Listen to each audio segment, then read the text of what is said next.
19세기 중반 프랑스 예술계의 새로운 움직임 중 하나였던 인상주의는 빛과 색채의 회화로 유명합니다.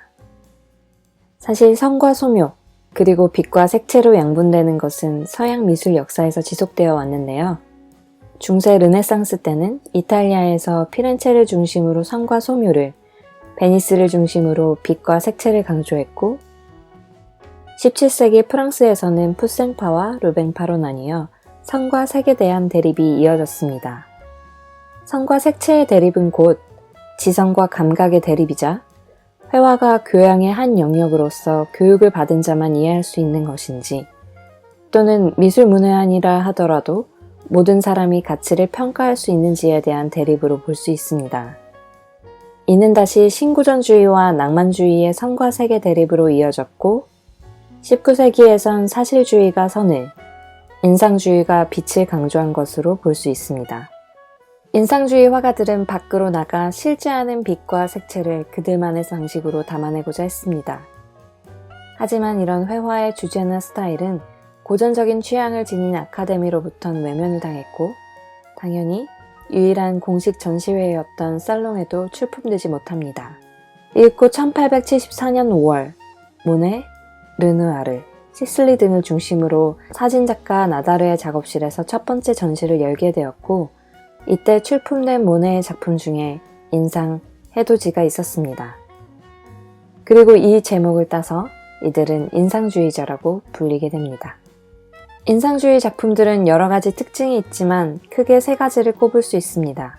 빛과 색채, 풍경 또는 동시대에 대한 주제, 그리고 거친 마감철입니다. 그룹의 마네에 이어 인상주의자들은 아카데미가 좋아하는 역사화에서 벗어나 자연 풍경이나 현대 도시를 그려내기 시작합니다. 인상주의자들은 붓의 움직임을 그대로 드러냅니다. 깨끗한 마감 처리가 미덕이었던 전통 회화와는 완전히 다른 움직임이었고, 사실 이는 살롱이 인상주의자들의 작품을 거절한 주요 이유가 되기도 합니다. 인상주의자들은 그들의 시각적 경험을 본성 그대로 생동감 있게 담아내고자 했기 때문에 이런 방식으로 그림을 그려냈던 겁니다.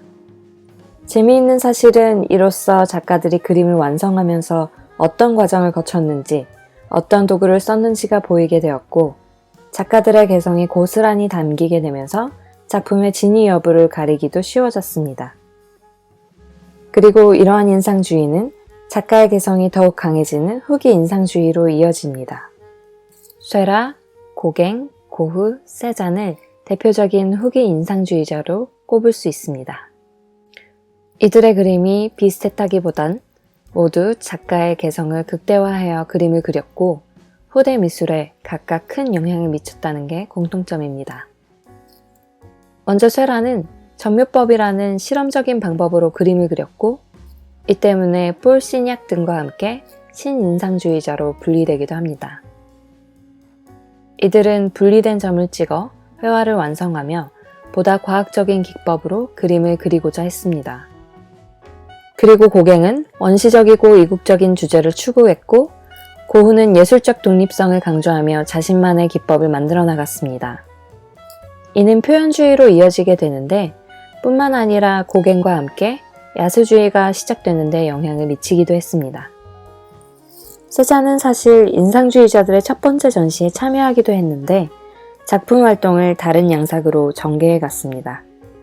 그는 보다 형태에 집중하며 한 가지 대상을 여러 각도에서 보는 다양한 시점을 반영하고자 했습니다.